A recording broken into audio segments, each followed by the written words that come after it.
"Sir, you can't sleep here. Move along." The voice cut through the early morning air like it had said those words 1,000 times before, sharp, dismissive, final. Ethan Cole didn't respond, not because he was defiant, but because he didn't know how. He blinked slowly, sitting on a cold concrete curb just outside a gas station off Highway 41, somewhere he couldn't name, somewhere that didn't feel like anywhere at all. The sky was pale, barely 6:10 a.m., the kind of quiet hour where the world hadn't fully decided what it was yet. He looked down at his hands, clean, steady, unfamiliar. No cuts, no scars, no rings. Just hands that felt like they belonged to someone else.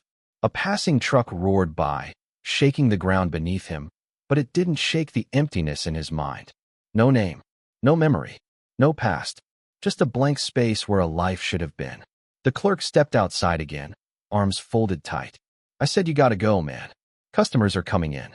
Ethan pushed himself up slowly, his body responding with quiet precision, like it knew how to move even if his mind didn't know why. He glanced around. Cars pulling in, people grabbing coffee, glancing at him for half a second too long before looking away. Not curious, not concerned, just dismissive, like he didn't belong in the picture, like he was a smudge on something clean. He walked without direction, sneakers scraping against pavement, the weight of something missing pressing harder with every step. A billboard loomed above the road, flashing a headline he couldn't quite process. Tech giant CEO, still missing after late-night crash. The face on the screen flickered too quickly for him to catch, just a blur of a man in a suit, confident, composed, gone. Ethan paused, something deep inside him stirring for just a second, then gone again, like a dream you forget the moment you wake up. A car honked behind him, snapping the moment apart. He kept walking. A mile passed, then another. The sun climbed higher, heat settling into the asphalt, into his skin, into the silence in his head. People passed him, some stepping slightly aside, others pretending not to see him at all. One woman clutched her purse a little tighter. A man shook his head under his breath. Ethan noticed it all, even if he didn't understand it.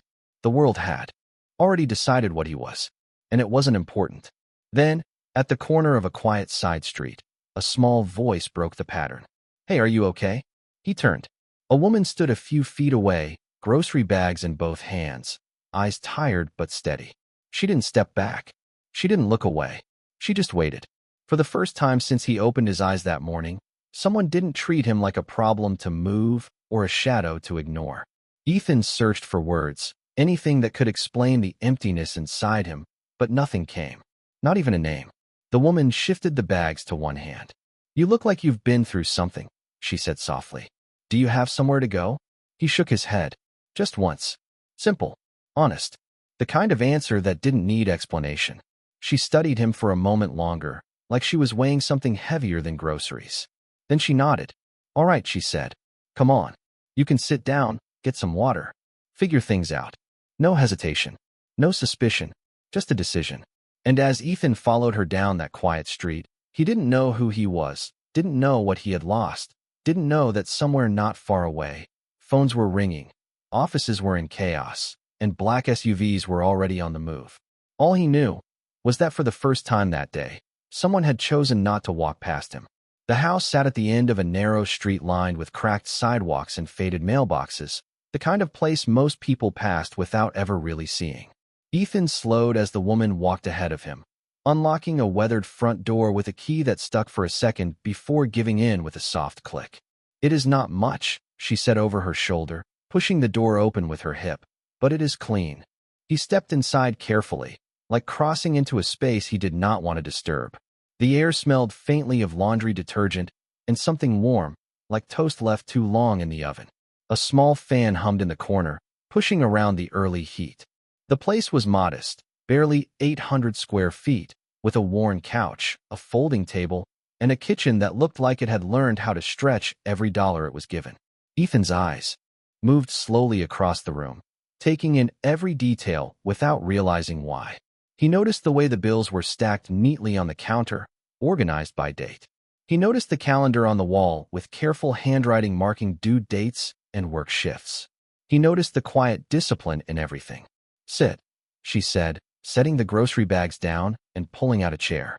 Water is in the fridge. He nodded, moving automatically, opening the refrigerator and pausing for a second, as if expecting something more than what was there. A few containers. A carton of eggs. A half-gallon of milk. Enough to get by, not enough to waste. He poured himself a glass and drank slowly, the cold grounding him in a way nothing else had since he woke up. "What is your name?" she asked, leaning against the counter now, watching him with a calm kind of curiosity. He opened his mouth, ready to answer, but nothing came. Not even a fragment. The silence stretched just long enough to say everything. She nodded once, like she understood more than he had said. "All right," she replied gently. "We will figure that out later." She moved around the kitchen with quiet efficiency, putting groceries away, folding the plastic bags to reuse them later. Ethan watched her hands, the rhythm of her movements, and something inside him responded. Not a memory. Not yet. Just recognition. When she struggled for a moment to open a jar, he stepped forward without thinking, took it from her, and twisted it open with ease. She raised an eyebrow, a small smile tugging at the corner of her mouth. "You said you do not remember anything," she said. But that did not look like a guess. Ethan looked at the jar in his hand, then back at her, confused by his own certainty. "I do not know," he admitted. His voice was steady, controlled, like it had always been that way. She studied him for a second longer, then nodded again, more thoughtful this time. "My name is Maria," she said. "Maria Brooks." She gestured toward the couch. "You can rest there for now." He sat down slowly, the cushion dipping under his weight, and for the first time since the morning, his body seemed to pause. Not relax, not fully, but pause. Maria moved to the sink, rinsing vegetables, the sound of running water filling. The quiet. "I work 2 jobs," she said casually, like it was just a fact, not something to feel sorry about. "Diner in the morning, cleaning offices at night. So if you stay here, you keep things simple. No trouble." Ethan nodded again, the words settling into him with a weight he could not explain. Outside, a car passed slowly, then another. Life continued like nothing had changed. But inside that small house, something had already shifted. Ethan leaned forward, resting his elbows on his knees, his eyes scanning the room again. The bills. The calendar. The careful order in a life that did not have much room for mistakes. And without thinking, without understanding why, a single thought crossed his mind, clear and precise. This system could be better. He froze slightly, the thought echoing in the silence of his head. It was the first thing that had felt like it belonged to him. Not a memory, not a name, just instinct. And somewhere deep beneath the surface, something else stirred quietly, waiting for the moment it would no longer stay hidden. The first night passed quietly, but not empty. Ethan did not sleep much, not because of fear, but because his mind refused to stay still. He lay on the couch, staring at the ceiling fan as it turned in slow, steady circles, each rotation marking time he could not measure.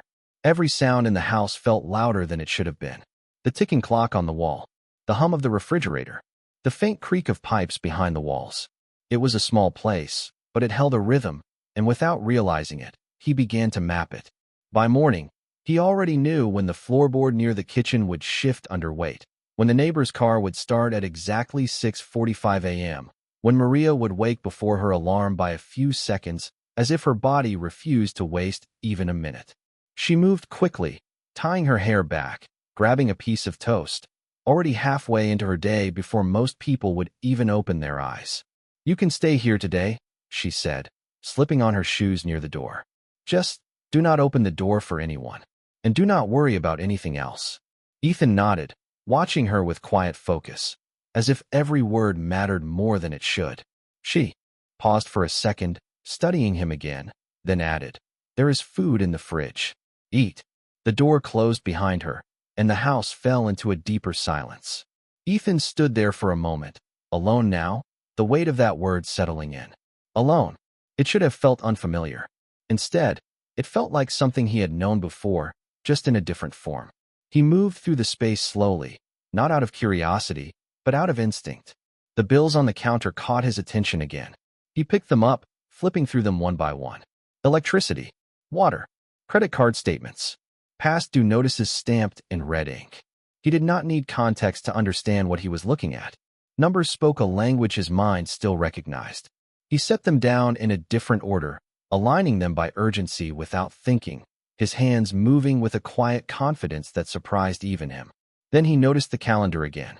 Work shifts scribbled in tight handwriting, double shifts stacked on top of each other, barely any blank space between days. He stared at it longer this time, something tightening in his chest. Not pity, something sharper.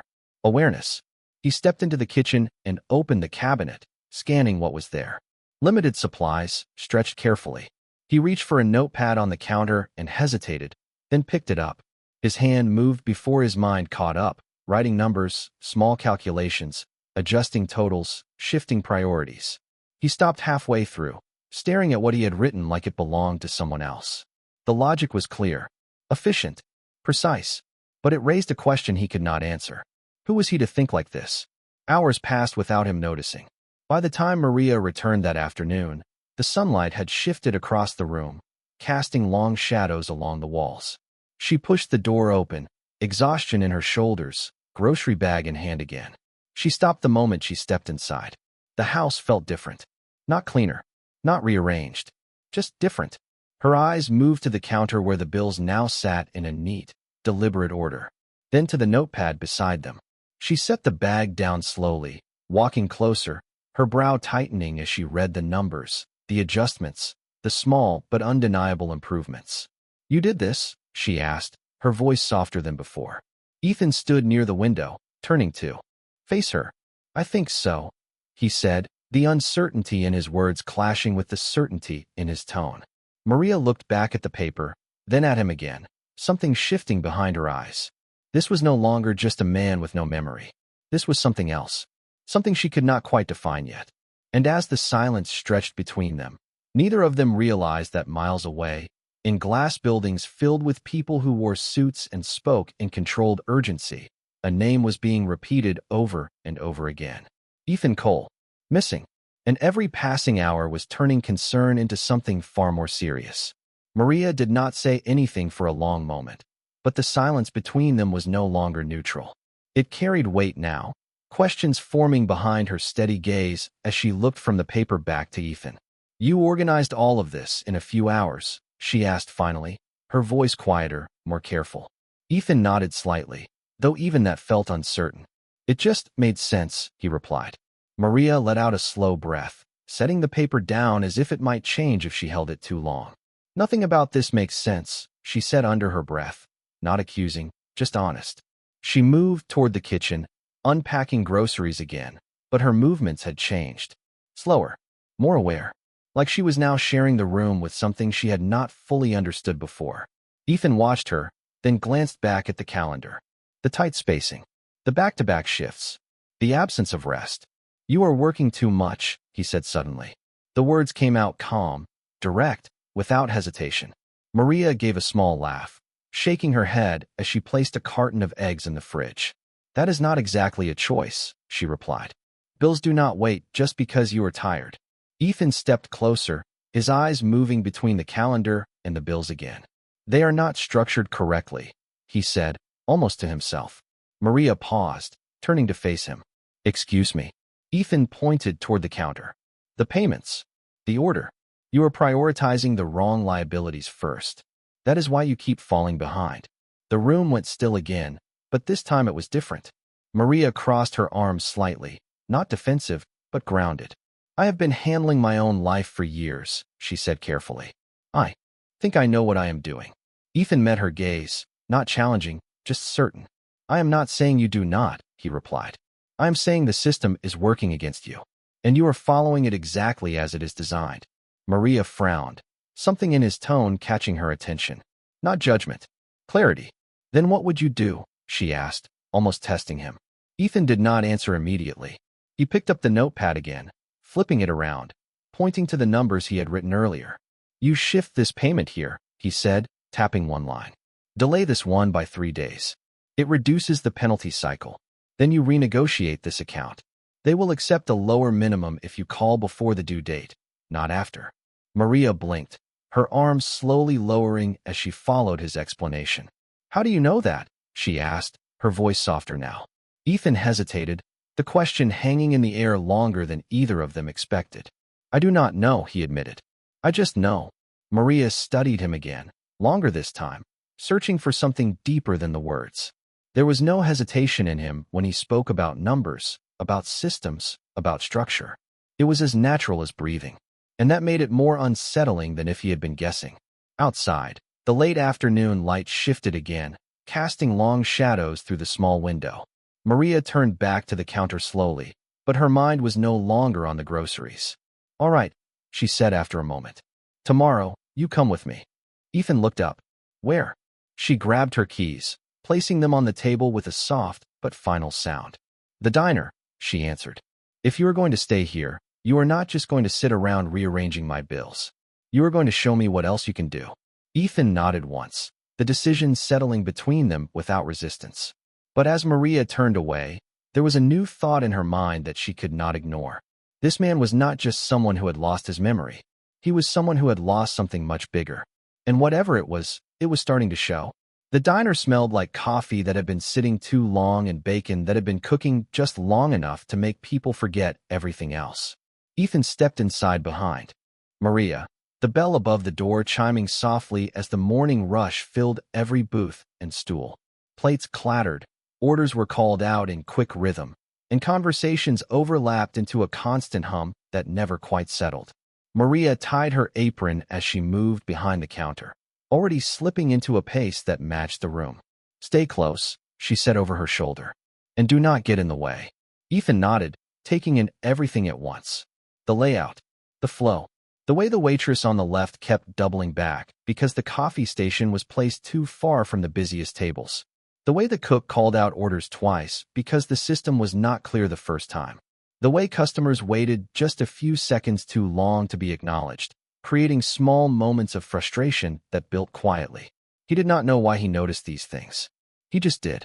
"You are staring like you are solving a puzzle," Maria said as she passed him a stack of clean menus. "It is just a diner." Ethan glanced at her, then back at the room.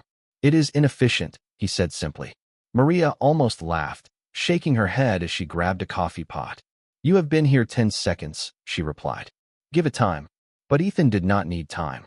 His eyes followed the movement of the staff, the spacing between tables, the timing of orders being placed and delivered. Patterns emerged where others saw routine.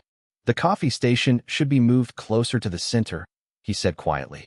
"It would cut your walking distance by at least 30%. Maria stopped mid-step, turning to look at him. "You measured that already?" she asked, half amused, half unsure. Ethan hesitated, realizing how it sounded. "No," he admitted. "I just see it." Before she could respond, a voice cut in from behind the counter. "Maria, who is your friend?" A man in his late 50s stood near the register, arms crossed, his expression somewhere between curious and cautious. "He is helping out," Maria answered quickly. "Just for today." The man nodded slowly, his eyes scanning Ethan like he was trying to place him somewhere he did not belong. "We will see about that," he said before turning back to the register. The morning continued, orders stacking up, the pace never slowing. Ethan stayed near the edge at first, watching, learning without being told to. Then, without thinking, he stepped forward when a tray nearly slipped from a server's hand, catching it with steady precision. "Thanks," she muttered, barely looking at him before rushing off. A few minutes later, he noticed a table waiting too long for their check. He grabbed a pen, wrote it out cleanly, and set it down before Maria even realized the delay. She stopped when she saw it, her eyes narrowing slightly. "You have done this before," she said under her breath. Ethan shook his head. "I do not remember doing it," he replied. The difference in his words lingered longer than the answer itself. By late morning, the rush began to slow, the noise settling into something more manageable. Maria leaned against the counter for a second, catching her breath. "All right," she said, looking at him directly now. "You are not normal." Ethan met her gaze, calm as ever. "I am starting to understand that," he said. But across the room, the man at the register was still watching, his expression no longer curious. It was calculating, because what he had just seen was not luck. It was control. And people like that did not just appear out of nowhere. The lunch rush had passed, but the diner had not returned to calm. It had only shifted into a slower rhythm, one where small problems became easier to notice if you were paying attention. Ethan stood near the counter, watching the space like he had been there for years instead of hours, his eyes tracking movement with quiet precision. Maria wiped down a table nearby, glancing at him more often now, not out of concern, but curiosity that had not faded. "You keep looking at everything like it is broken," she said, setting the rag down. Ethan shook his head slightly. "Not broken," he replied. "Just not optimized." The word hung in the air, unfamiliar in that place, too sharp for a room that ran on routine instead of design. Before Maria could respond, the man from the register stepped closer, his presence steady, deliberate. "Name is Frank," he said, extending a hand, his grip firm but testing. Ethan hesitated for half a second before shaking it, matching the pressure without thinking. "I do not have one," Ethan answered honestly. Frank's eyes narrowed just enough to show he did not believe that answer. But he did not challenge it directly. Instead, he nodded toward the dining area. "You see something wrong, you say it," he said. "But seeing and doing are not the same thing." Ethan followed his gaze, taking in the room again, then spoke without hesitation. "Your peak hours are misaligned with your staff schedule. You are overstaffed during slow periods and understaffed during transition windows. That is why your service feels rushed at the wrong times." Frank stared at him for a moment, silent, weighing the words. "You've been running restaurants?" he asked. Ethan shook his head. "No, then how do you know that?" Frank pressed. Ethan paused, the question echoing again in the empty space where answers should have been. "I do not know how I know," he said finally, "but I know it is true." Frank let out a short breath, half amused, half unsettled. "That is not how most people talk," he muttered. But before the conversation could go further, a small issue near the back of the diner caught Ethan's attention. A customer stood up, looking around, clearly frustrated but trying not to show it. Their order had not arrived, and no one had noticed. Ethan moved before anyone told him to, stepping over, his voice calm, controlled. "Sir, your order was delayed. It will be out shortly," he said, even though he had no confirmation of that. The man looked at him, surprised by the directness, then nodded slowly, sitting back down. Ethan turned toward the kitchen, stepping just inside the line of sight. "Table 12 needs to be prioritized," he said, his tone steady but firm. The cook glanced up, irritation flashing for a second before something in Ethan's presence made him pause.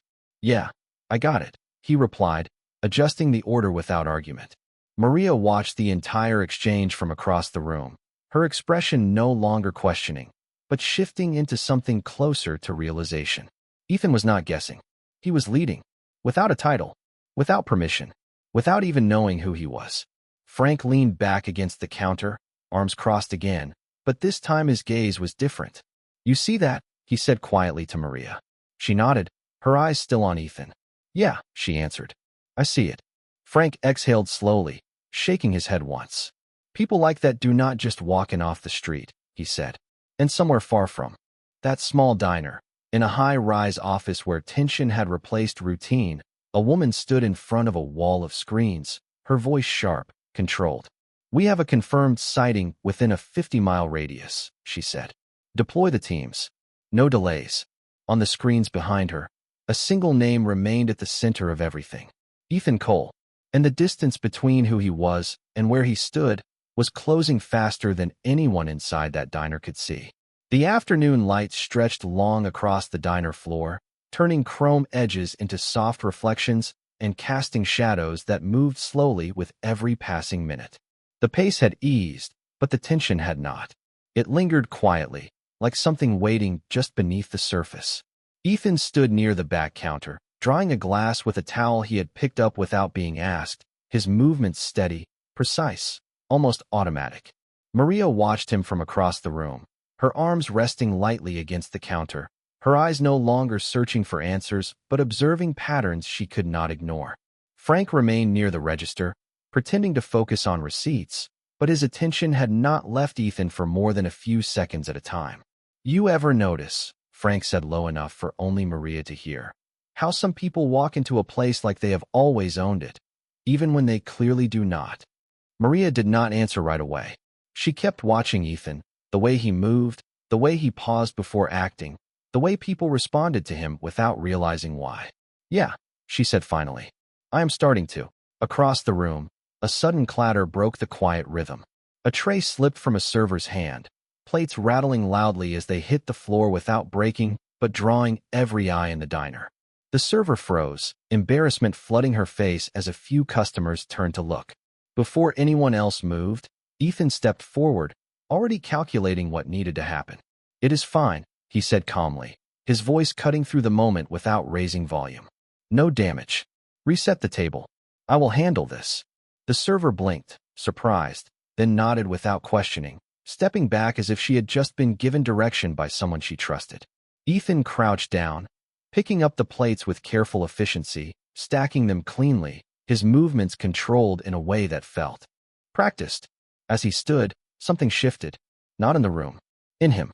The sound of the plates, the angle of the floor, the brief flash of reflection in the glass. It triggered something deeper, something sharp. For a split second, the diner disappeared. A different room, larger, brighter, glass walls stretching from floor to ceiling. A long table, voices speaking over each other. "We cannot delay the merger. Risk exposure is too high. Mr. Cole, we need your decision." Ethan's hand tightened slightly around the plate he was holding. The image flickered, then broke apart like it had never been there. He stood still for just a moment too long. Maria noticed immediately, stepping closer. "Hey," she said quietly. "You all right?" Ethan blinked, the diner snapping back into place around him. "Yeah," he replied, though his voice carried something new now. Not confusion, recognition. "I think something just came back." Maria's expression shifted, her curiosity sharpening into something more focused. "What kind of something?" she asked. Ethan looked down at his hands again, then around the diner, then back at her. "A room," he said slowly. "People waiting for me to decide something important." Frank stepped closer now, his interest no longer hidden. "You remember who you are?" he asked. Ethan shook his head once. "Not yet," he answered. "But I know. I was not just someone passing through." The words settled heavily in the air, changing the weight of everything that had happened so far. Maria exhaled slowly, processing it, while Frank let out a quiet whistle under his breath. "Yeah," Frank muttered. "We figured that part out already." Outside, the sky had begun to dim slightly, the first signs of evening approaching. In the distance, far beyond the reach of that small diner, engines moved steadily along the highway, black vehicles cutting through traffic with purpose, closing the gap 1 mile at a time. And inside, Ethan stood still for just a moment longer, feeling something awaken inside him that refused to stay buried any longer. The diner door opened with a soft chime, but this time it did not blend into the background noise. It cut through it. One man stepped in first, dressed in a dark suit that did not belong in a place like this, his posture straight, his eyes scanning the room with quiet precision. Then another followed, and another. Within seconds, the entire front window filled with the reflection of black SUVs parked along the curb, engines still running, doors opening in perfect sequence like something out of a world far removed from chipped coffee mugs and handwritten orders. Conversation slowed. Forks paused midair. Even the hum of the kitchen seemed to hesitate. Maria turned toward the entrance, her brow tightening as she took in the scene, instinct telling her this was not random. Frank straightened near the register, his earlier skepticism replaced by something more serious. "That is not normal," he muttered. Ethan did not move at first. He stood exactly where he was, a plate still in his hand, but something in his posture shifted. Subtle, controlled. The same stillness from earlier, but deeper now. The man in the lead stepped forward, his shoes barely making a sound against the floor. He stopped a few feet from Ethan, his expression professional, but there was no confusion in his eyes. Only recognition. "Mr. Cole," he said, his voice calm, but carrying through the entire room without effort. The name landed like a weight. Ethan did not react immediately, but inside, something locked into place. Not fully, not completely, but enough. Maria's eyes moved quickly between the man and Ethan. "Mr. Cole," she repeated softly, the words unfamiliar but suddenly important. The man nodded once, shifting his attention briefly toward her before returning it to Ethan. "We have been searching for you," he continued, "for 72 hours. The number hung in the air, turning everything that had happened into something much larger than any of them had realized. Ethan's grip on the plate loosened slightly as fragments began to align.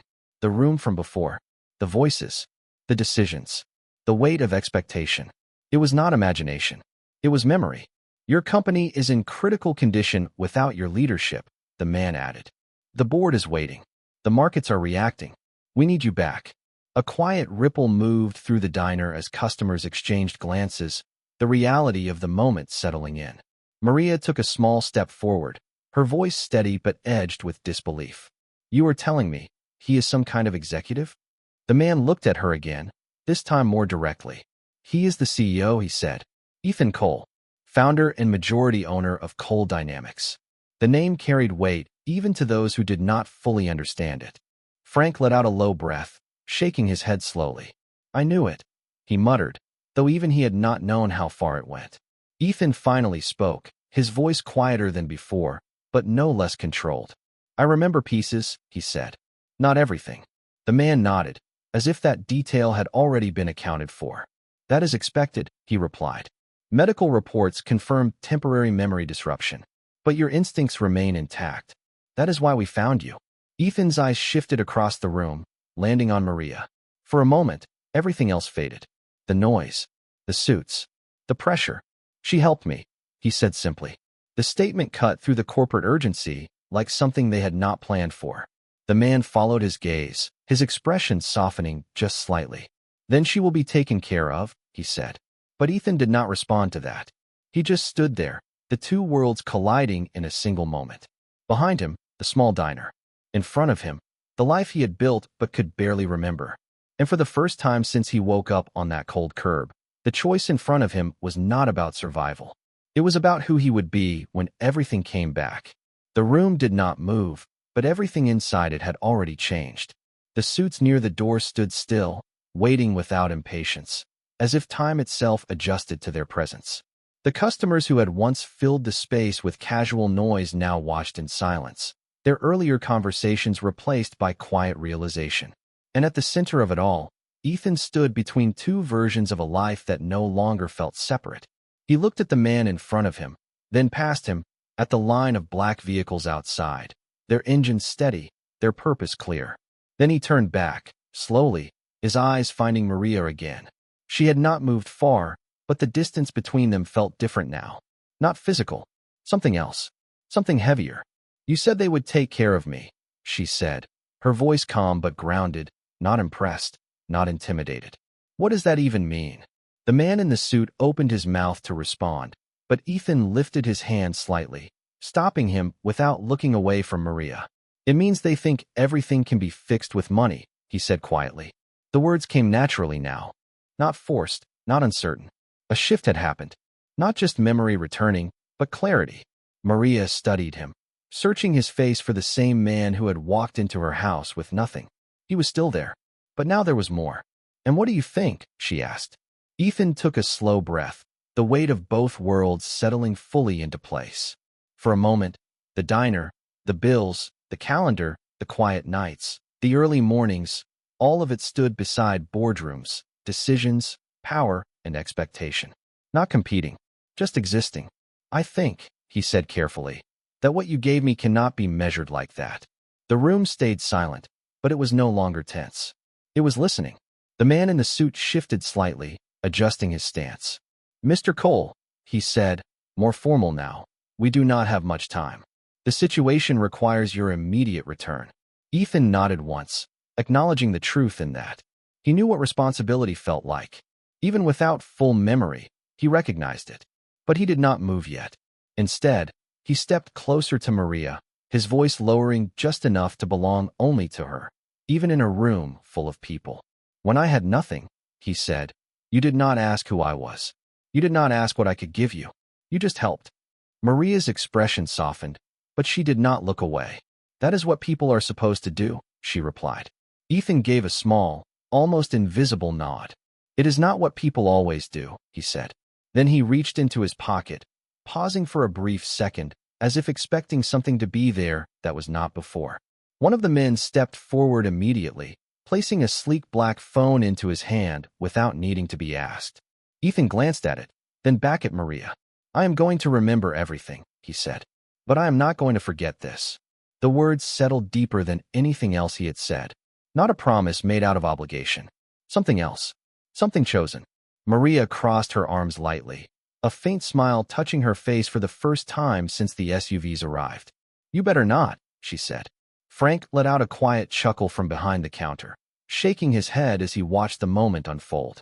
"Well," he muttered, "this is one way to get a promotion." "Hey." Few customers laughed softly, the tension finally breaking into something lighter, something human again.